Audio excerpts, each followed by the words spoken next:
Bem-vindos a mais um vídeo. Muitos de vocês devem lembrar de um filme do Stanley Kubrick intitulado De Olhos Bem Fechados. Filme que eu não recomendo, tá? Por razões óbvias, que no entanto tem algo de fantasioso ao mesmo tempo que tem algo de real. Já que o filme sugere que pessoas influentes, poderosas, ricas, costumam ter costumes, digamos assim, excêntricos. E isso parece ter se confirmado com o caso de Jeffrey Epstein e do P. Diddy.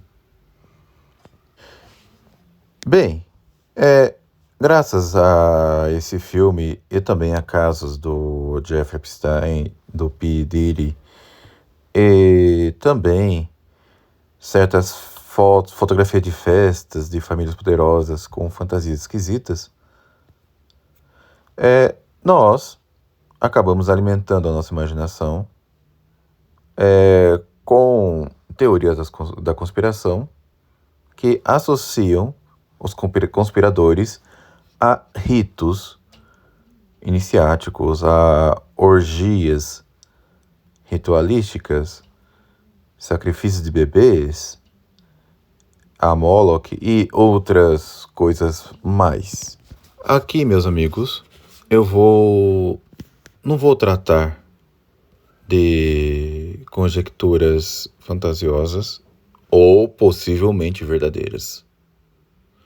Eu não descarto nada disso, tá? Eu acho possível, ou mesmo provável, quase certo, na verdade. Mas vamos aqui tratar de 6 homens que têm biografias registradas, que tiveram cargos públicos ou influência institucional e global documentada, pessoas que tomaram decisões reais com efeitos mensuráveis, pessoas que deixaram cartas, notas, memorandos, discursos, atas, documentos, etc. Pessoas que participaram de eventos oficiais registrados e que ainda moldaram estruturas em escala global que continua até hoje. Aqui, eu não vou tratar daquilo que pode ser, daquilo que eu acho, ou mesmo daquilo que é muito provável. Aqui vamos tratar do que é certo. Tá? Então são 6 conspiradores que eu escolhi que, digamos assim, influenciou o mundo em que nós vivemos. Tá? Alguns eu te deixei de fora e vocês saberão o porquê. Tá? Mas quem são esses 6 conspiradores de quem eu vou tratar? Serão, em ordem cronológica, Voltaire, Adam Weishaupt, Paul Warburg, Ed Bernays, Samuel Ray Jackson e Harry Kissinger. Eu já falei sobre essas pessoas em outros vídeos. Aqui eu vou juntar todo mundo. Vamos começar definindo o que é um conspirador. Muitos confundem conspirador de, digamos assim, um pensador influente, cujas ideias causaram impacto no mundo, e geralmente impacto negativo. Podemos falar de John Locke, Jean-Jacques Rousseau, Adam Smith, Karl Marx, Hegel, Kant, mais recentemente Herbert Marcuse, ou ainda Judith Butler, né? Não, esses não são conspiradores. São autores com ideias ruins que influenciaram negativamente o mundo. Mas o conspirador, digamos assim, ele não vai depender de seus leitores, tá? O conspirador, ele é objetivamente alguém que, claro, conspira. Ele atua nas sombras. E que ele não vai usar, digamos assim, de leitores. Eles vão inspirar, influenciar agentes políticos. Não é somente em benefício próprio, como eles vão querer moldar o mundo ao seu modo de pensar. Todos os 6 que eu coloquei aqui possuem essa característica. Alguns vão sentir falta de Lutero, de John D. Rockefeller III, ou de alguns dos Rothschilds. Eu já vou explicar o porquê que eu não os coloquei. Até porque não vou tratar de todos os conspiradores. Tá? Poderia colocar, por exemplo, Eusébio de Nicomédia aqui. Ou Miguel Cerulário.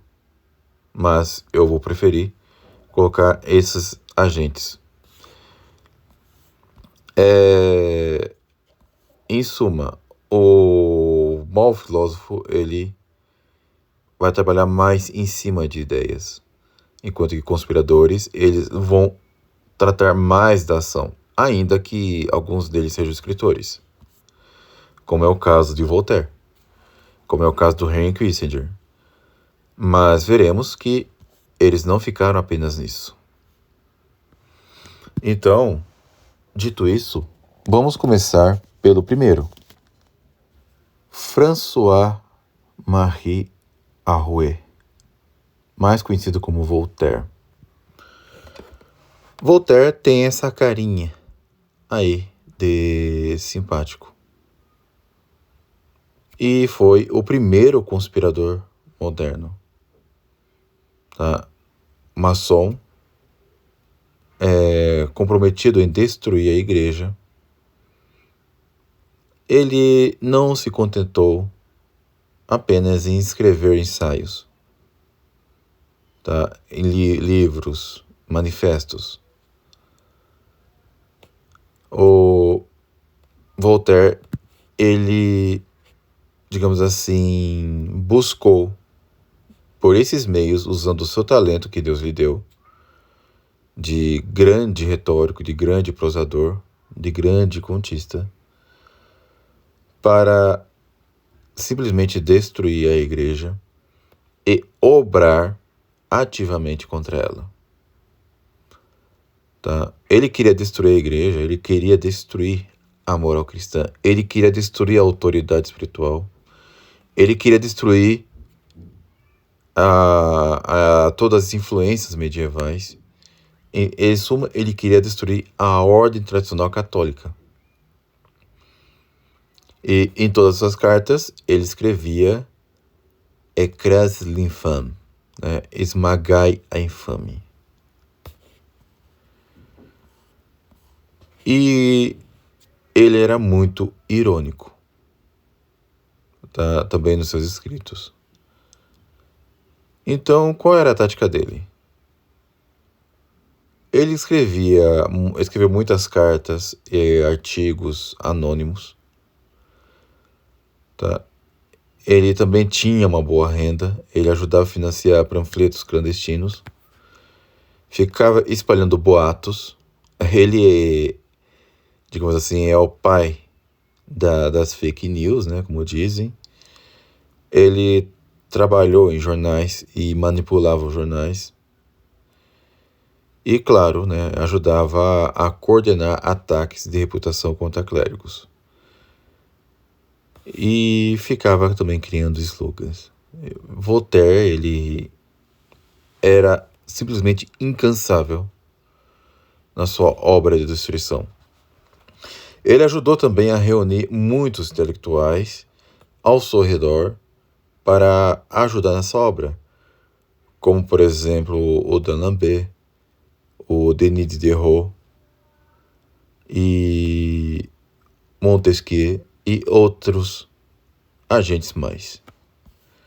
Tá? Voltaire, ele realmente era um excelente, digamos assim, agente do diabo.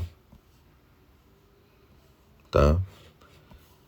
E graças à sua influência, a Revolução Francesa foi o que foi. Uma obra demoníaca que perseguiu padres, perseguiu bispos, perseguiu católicos, em nome da tolerância pregada por Voltaire. Em suma, Voltaire, ele foi um conspirador de fato.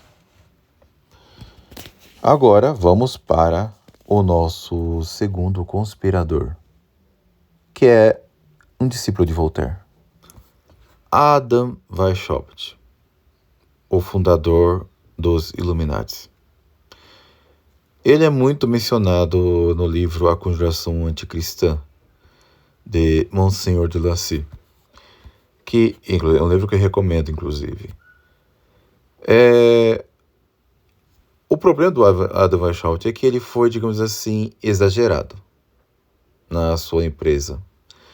E por ser muito teatral, muito exagerado, acabou fracassando no seu intento.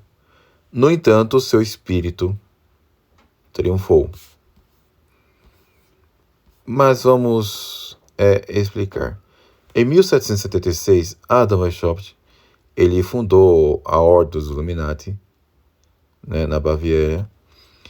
Ele era professor de Direito Canônico em Gdańsk. E lá ele teve contato com os exercícios espirituais de Santo Inácio de Loyola.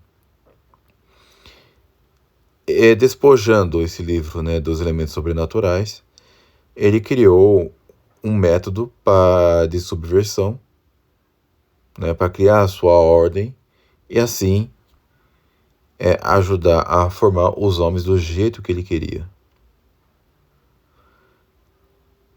E como ele fazia isso? Por exemplo, usando o exame de consciência para, digamos assim, modelar o homem como ele queria, formar os agentes que ele queria. A questão da evolução espiritual, a questão das meditações, etc. Assim, a própria maçonaria se reformou em torno dos métodos de Adam Weishaupt, porque ele introduziu dentro da Ordem dos Illuminati os graus iniciáticos, os símbolos internos, a linguagem cifrada, planos de infiltração intelectual, cooptação de talentos, e ele tinha a pretensão de guiar, de manipular, dirigir a política europeia. Ele queria derrubar as monarquias e, claro, também a Igreja Católica. No entanto, como eu disse, não deu muito certo, porque a sua ordem acabou sendo dissolvida. Tá? E à época, apesar do Estado prussiano ser revolucionário, não era tão revolucionário assim, a ponto de ser permissivo com as ideias de Adam Weishaupt. Tá? Mas, como dito, o Adam Weishaupt, ele é o pai, digamos assim, da maçonaria visível. Tá? Toda aquela teatralidade que nós vemos ali dos maçons, de usar espadinha, de usar aventalzinho, né, aqueles paramentinhos todos aí, muitas dessas ideias Eu sei que o Avental já tinha antes, mas muitas dessas ideias e ritos aí vieram com ele, tá? E serve e é muito útil para dissimular o poder oculto, como Monsieur de Lacy expõe no seu livro, tá? Tem aquela camada, cara, que é meio caricatura da maçonaria, que é mais inferior, que é o que nós vemos, aquela palhaçada toda. E tem o poder oculto, que é dissimulada por essa maçonaria visível, tá? E no poder oculto, claro, não tem avental, não tem espadinha, não tem essas palhaçadas todas aí. E veremos isso com os próximos agentes. E muitos perguntam, né? Por que não colocou aqui Rothschild e Rockefeller? Por que Paul Mortimer Warburg é mais relevante do que eles? Tá? Warburg criou a onda em que os Rothschild e os Rockefeller surfam. Meus amigos, o Paul Warburg, ele simplesmente fundou o Fed. Não sozinho, eu sei. Os Rockefeller e Rothschild estavam com ele. Assim como o JP Morgan, assim como também o senador republicano Nelson Aldrich. Mas Paul Warburg foi quem arquitetou tudo. Ele é o pai intelectual do Banco Central. Foi ele quem liderou isso daí. Eu sei que os Rockefellers, o JP Morgan e Rothschilds eram e ainda são conspiradores, mas quem liderou foi o Paul Warburg, tá? Ele é o homem que instituiu tudo. Bem, mas como ele fez isso? Ele se reuniu com outros banqueiros na Jacques Land. Eles viajaram com nomes falsos, escondidos da imprensa, sem registro público. Tudo para discutir a reforma monetária. E vejam só, meus amigos, isso é um fato documentado que o próprio site do Fed reconhece, da Federal Reserve. Essa reunião aconteceu em 1910 e o Federal Reserve surgiu em 1913, sob a presidência de Woodrow Wilson. É interessante colocar aqui, eu não considero esses chefes de estados conspiradores, tá? Os conspiradores são os que influenciam o chefe de estado. Então, graças a isso, nós temos um banco central que emite moeda infinita, que regula crédito, que socorre os seus pares e, claro, vai influenciar os governos. Vai controlar a economia sem precisar passar por uma eleição democrática. E, finalmente, vai dar todo o poder que os Estados Unidos precisa para dar golpes em outros países, enguerrear com outros países, e impor aquilo que eles querem. Tá? Aí nós vemos a diferença entre um pobre amador que nem o Weishaupt, mas que tem influência de espírito, de um conspirador 100% efetivo, como o Paul Warburg. E por falar em ser efetivo, vamos a um outro conspirador que foi também extremamente efetivo. Edward Bernays, sobrinho de Sigmund Freud. Aliás, vocês perceberam uma certa coincidência nesses três últimos que eu mencionei? Há uma coincidência sim, mas não vou dizer qual é. Vocês sabem. Edward Bernays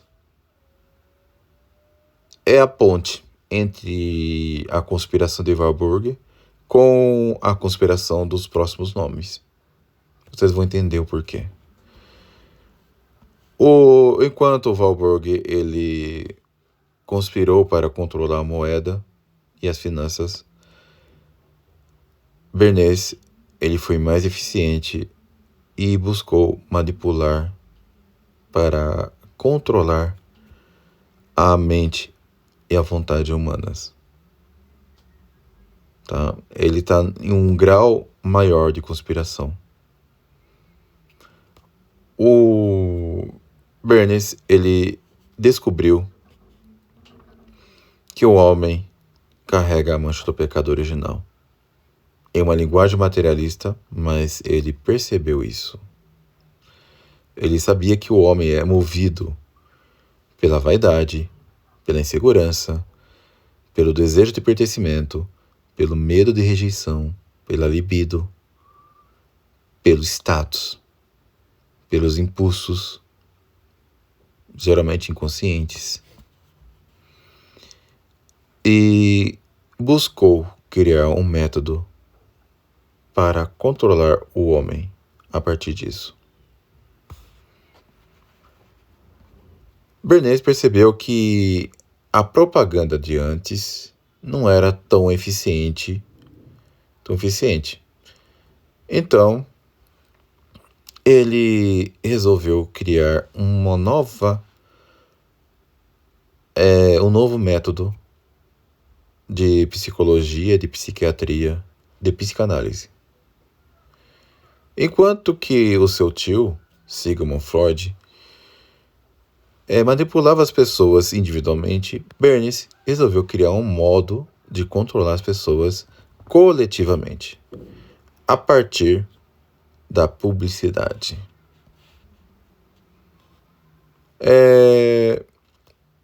Ele, por exemplo, foi que criou o movimento Tochas pela Liberdade para estimular as mulheres a fumar. E fez com que a American Tobacco conseguisse lucros recordes da época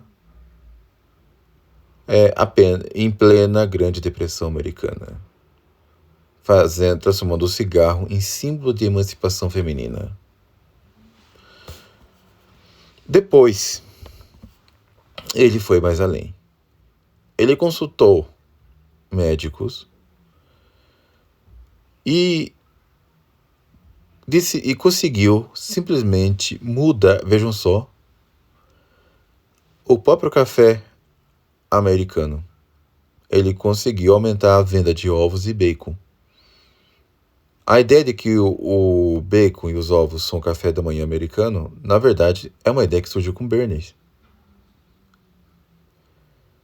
E até hoje, o pessoal pensa que isso é próprio dos americanos, sendo que não é. Então, vejam a capacidade desse homem de mudar as coisas. A estratégia dele é simples. Ele vai conseguir criar um vínculo afetivo entre a pessoa e o produto, entre a pessoa e a marca, entre a pessoa e o serviço, entre a pessoa e a própria empresa. A marca, o produto, vira uma espécie de identidade da pessoa. Agora não é mais algo do tipo, você precisa desse carro ou desse produto aqui por causa disso e aquilo. Agora é do tipo, você é o tipo de pessoa que usa isto. Por quê? Porque você se identifica com isso. Você usa isto porque pertence a tal grupo. Você merece isso porque isso vai te dar tal status. A marca virou uma espécie de identidade da pessoa. E a empresa acaba meio que guiando a pessoa, porque a partir dessa manipulação, de criando um vínculo afetivo com o produto, as próprias empresas passam a manipular as pessoas não apenas para fins de lucro, como ainda por cima para fins políticos. Se a pessoa começa a se identificar com aquela marca, a criar vínculo afetivo com aquela marca, aí, quando a empresa percebe isso, ela vai promover uma agenda que talvez ajude a eleger tal político ou a promover tal pauta política para que tal empresa seja favorecida. Esse foi o grande gênio maligno de Edward Bernays. E na descrição eu vou colocar alguns vídeos meus que aprofundam o caso dele, que é muito interessante e ao mesmo tempo muito assustador. Creio que Edward Bernays é alguém que, digamos assim, quase ninguém questiona que é um conspirador real mesmo, né? Porque os efeitos dele são nós vimos até hoje. Bem, e como Bernays abriu caminho para os outros dois? Os outros dois são, como eu antecipei, o Robert Jackson e o Harry Kissinger. O Warburg, o conspirador antecedente do Bernays, ele criou a dependência econômica das pessoas. Enquanto que o Bernays ele vai criar a dependência afetiva e emocional da pessoa. Graças a Bernays, o homem ele não é mais mentalmente autônomo e nem moralmente estável. Ele passa a ser um consumidor, digamos assim, maleável, graças à dependência afetiva das marcas e dos produtos. Então, aí depois vai entrar os outros dois agentes conspiradores de quem eu vou tratar.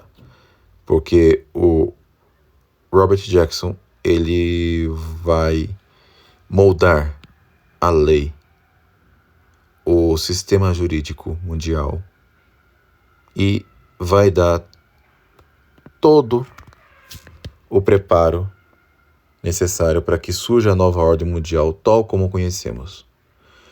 O Robert Jackson, ele é de alguma maneira o pai da nova ordem mundial, pelo menos no sistema jurídico.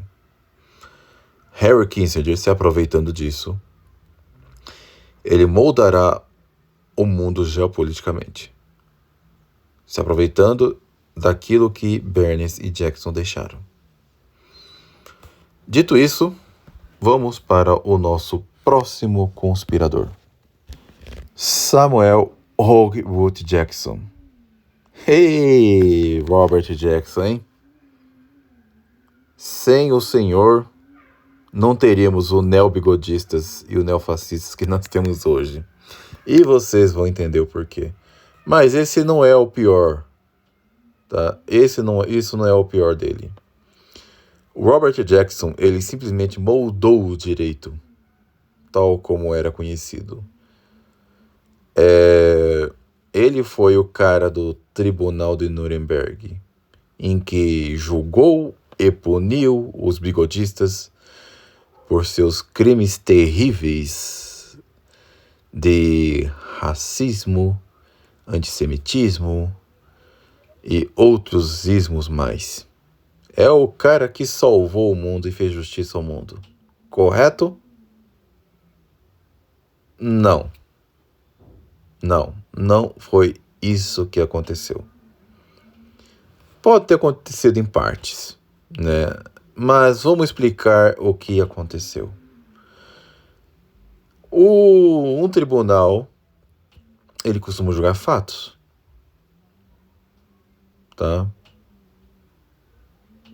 O Robert Jackson, pelo contrário, ele resolveu fazer com que o Tribunal de Nuremberg construísse uma nova narrativa. Tá? O que aconteceu?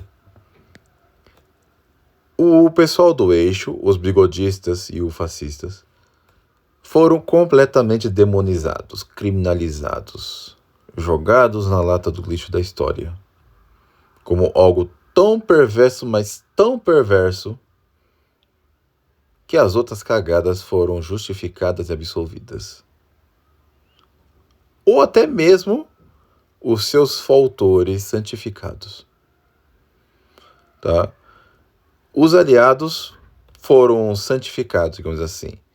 Eles cometeram coisas terríveis, como o ataque nuclear a Hiroshima e Nagasaki, o bombardeio em Tóquio e Kobe, o massacre de Katyn,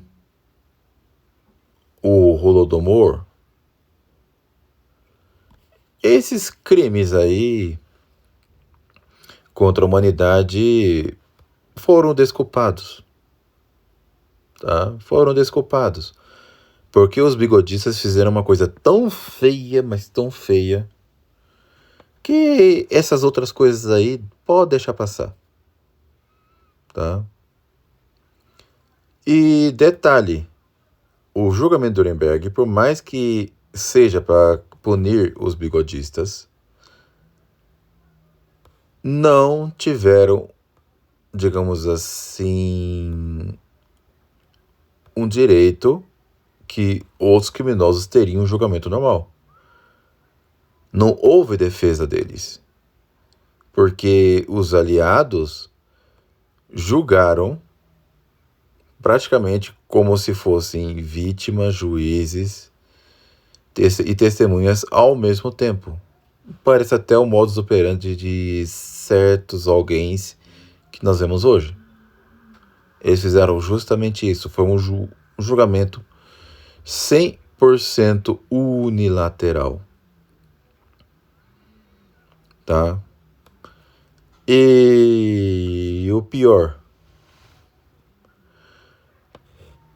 houve um julgamento retroativo, visto que os bigodistas foram julgados por crimes que não existiam antes da lei internacional antes da guerra, né? Foi um julgamento retroativo.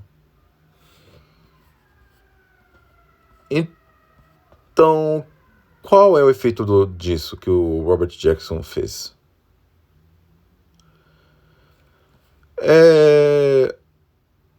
Ele claramente julgou um país estrangeiro, sendo representante de outro, absolveu os genocídios dos soviéticos e deu espaço para os soviéticos também serem juízes, tá? Sendo que também deveriam estar no banco dos réus, e acabou dando também um efeito retardado. Por quê? Porque diversos grupos acabaram interpretando o julgamento de Nuremberg de outra forma para dar razão aos bigodistas e os fascistas, tá? Como se fossem os incompreendidos da história. Então, meus amigos, é o seguinte, não houve santos na Segunda Guerra Mundial. Tá? Não houve.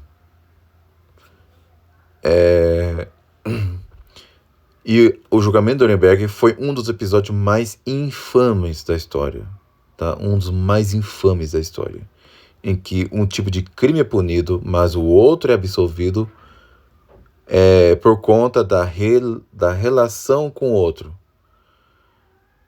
Porque, segundo a moral de Robert Jackson, o mal comparado absolve o mal cometido. Não importa em qual grau for. Pode-se cometer as piores atrocidades possíveis, como os soviéticos fizeram. Mas só porque não fizeram parte do eixo, eles merecem ser absolvidos e o pessoal do eixo condenado. Robert Jackson, assim, ele vai fundar pelo menos a parte jurídica da nova ordem mundial, em que as nações não mais têm autonomia jurídica. A ONU será a autoridade moral de todos os países. Os tribunais internacionais serão selecionados. A comunidade internacional será o dono de uma revelação nova. E os crimes contra a humanidade serão meramente instrumentos políticos, tá? Então, o Robert Jackson fundou uma nova narrativa que vai mudar o mundo. E mudou de fato. Por quê? Mudou o mundo. Porque teremos agora o conspirador mor da minha lista. O mais terrível de todos. O mais efetivo de todos. Justamente porque vai pegar tudo o que os outros fizeram para se tornar em um agente político que o mundo nunca viu. Estou falando de Henry Alfred Kissinger, nascido Heinz Alfred Kissinger. Esse daí é o campeão de todos, tá? Pelo menos dentre os conhecidos. Talvez tenha peixes maiores que não conhecemos. E muito provavelmente tem. Kissinger, ele é o conspirador supremo da lista, tá? Alguém conhece o cardeal Richelieu? Bem, ele vai cometer o mesmo tipo de maldade do cardeal Richelieu, só que elevado à enésima potência e em escala global. Tá? Kissinger, ele nunca ocupou um cargo de poder. Ele nunca foi digamos assim, alguém que promulgasse leis, aprovasse leis. Ele nunca foi um governante. O que ele foi então? Ele simplesmente governou os governantes. Ele ocupou cargos de conselheiro, secretário de Estado, diretor de Segurança Nacional, negociador.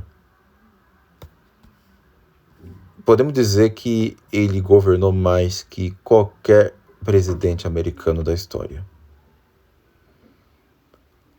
É ele quem estabelecia e agendava reuniões secretas. E ele quem realizava negociações sem nenhum registro oficial. Isso ele confessa em todos os seus livros. Eu tenho o livro dele, inclusive, Ordem Mundial. Ele que sugeria garantias, pactos, etc. Muita gente associa ele como o cara que ficava do lado do Richard Nixon o tempo todo. No entanto, Nixon não foi Nixon, né, que colocou ele nesse encargo de poder. Nixon apenas deixou ele visível. E quando Nixon caiu, o Kissinger voltou a assumir. Mas ele não ficou inativo. Ele continuou atuando como ele sempre atuou. Kissinger foi o responsável pelo bombardeio de Camboja e Laos. Um dos maiores da história, com 500 mil toneladas de bombas jogadas no país. Foi ele responsável pela ascensão de Pinochet no Chile. Não porque ele estava muito preocupado com o comunismo no Chile, Salvador Allende, etc. e tal. Eu mesmo acho que Pinochet foi um mal menor ali. No entanto, ele fez isso com outras intenções. Muitos acham que Kissinger era um anticomunista. Não. Ele só se opunha ao comunismo quando tal regime comunista representa um obstáculo às suas pretensões, tá? Kissinger foi quem, na prática, fundou a China moderna, se reunindo com Mao Tse-tung, Zhou Enlai, com supostamente o objetivo de conter a União Soviética, criando uma nova superpotência. Mas na verdade ele fez isso para que se ganhasse, digamos assim, auxílio mútuo, né? Kissinger, ele se aproveitou da estrutura criada por Robert Jackson, tá? Para favorecer os Estados Unidos.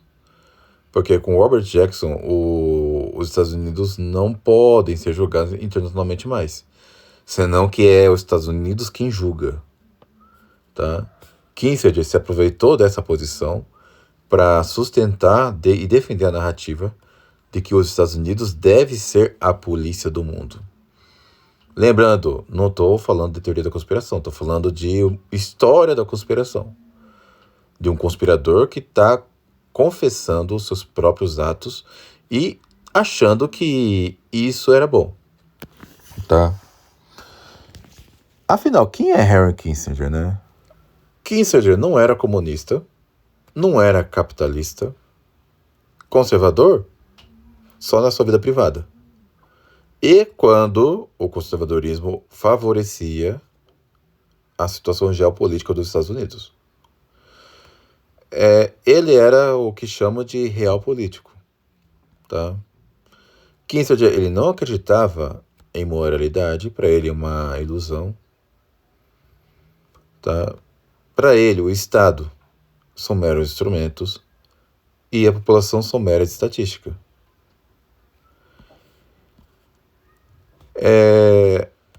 E vejam só, ele não pertencia à maçonaria. Ele não carregava nenhum símbolo, tá? O que ele tinha é uma erudição incomparável. Certamente ele foi um dos homens mais eruditos do século XX. Ele era poliglota. Isso significa o seguinte: ele conseguia conversar com muitos estadistas sem precisar de intérprete e sobre vários assuntos, tá? E contava com uma estrutura de poder ao seu redor que somente os Estados Unidos poderia fornecer. Então, vejam só, Kissinger, ele não governou, ele não emitiu decretos, ele não comandou exércitos. Ele simplesmente influenciou os agentes certos, tá? E mudando a geopolítica do mundo inteiro. É por isso que ele é o conspirador supremo dessa lista.